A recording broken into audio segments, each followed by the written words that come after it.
ជាកិច្ចចាប់ផ្ដើមនេះខ្ញុំសូមគោរពជម្រាបសួរដល់លោកសាស្ត្រាចារ្យនិងសួស្តីមិត្តភ័ក្តិទាំងអស់គ្នានាងខ្ញុំឈ្មោះរំលីនូវីឡើងបបាស្រាយនៅប្រធានបទមួយដែលមានចំណងជើងថាការគ្រប់គ្រងធនធានមនុស្ស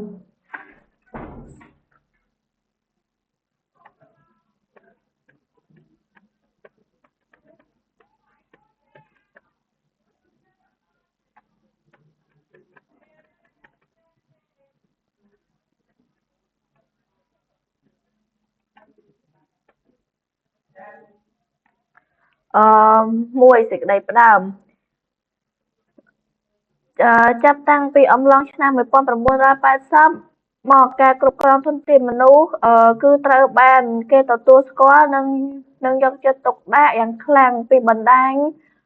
អ្នកគ្រប់គ្រងរួមជាមួយសហព័ន្ធពាណិជ្ជកម្មនៅទូទាំងសកលលោកការគ្រប់គ្រងធនធានមនុស្សមានលក្ខណៈខុសគ្នាបើប្រៀបធៀបតាំងពីអតីតកាលរហូតមកដល់បច្ចុប្បន្នជាក់ស្ដែងគេសង្កេតឃើញថាការគ្រប់គ្រងធនធានមនុស្សមានការប្រែប្រួលយ៉ាងខ្លាំងនាពេលបច្ចុប្បន្ននេះព្រោះការប្រកួតប្រជែងមានកម្រិតកាន់តែខ្លាំងទៀតក្នុងគោលបំណងបង្កើននូវទិន្នផលពលកម្មបង្កើនគុណភាពការងារនិងជួយដល់ស្ថាប័នសាធារណៈឬក្រុមហ៊ុនឯកជនឲ្យត្រូវគោរពតាមច្បាប់ដែលបានកំណត់និងបង្កើនរបៀបឈ្នះក្នុងការប្រកួត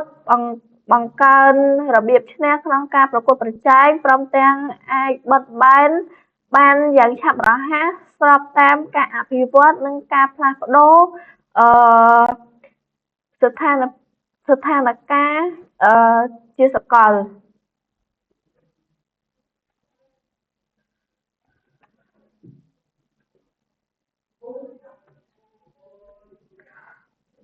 បញ្ចូលពាក្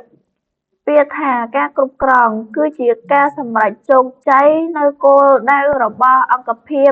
អាជីវកម្ម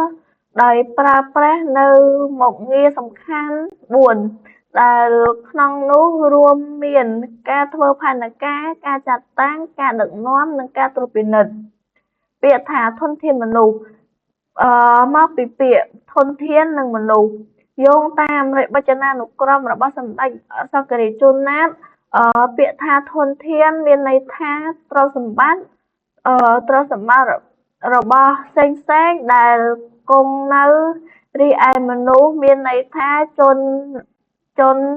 អ្នកដឹងការខុសដឹងត្រូវ